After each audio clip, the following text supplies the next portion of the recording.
এবার আমরা একটু ভিন্ন দিকে যাব। দক্ষিণ এশিয়ার একটি অত্যন্ত শক্তিশালী এবং আলোচিত গোয়েন্দা সংস্থা inter service intelligence ISI Pakistan. এটি পাকিস্তানের প্রধান গোয়েন্দা সংস্থা, যা 1948 সালে প্রতিষ্ঠিত হয়।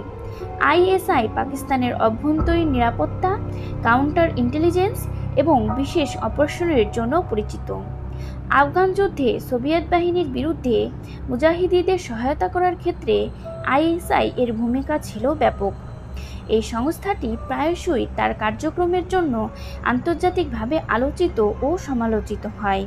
তবে পাকিস্তানের জাতীয় নিরাপত্তা ও ভূ-রাজনৈতিক স্বার্থ রক্ষায় আইএসআইকে অত্যন্ত গুরুত্বপূর্ণ বলে মনে করা হয়। এর কর্মপদ্ধতি অত্যন্ত গোপনীয় এবং এদের এজেন্টরা বিশ্বজুড়ে ছড়িয়ে আছে বলে ধারণা করা হয়।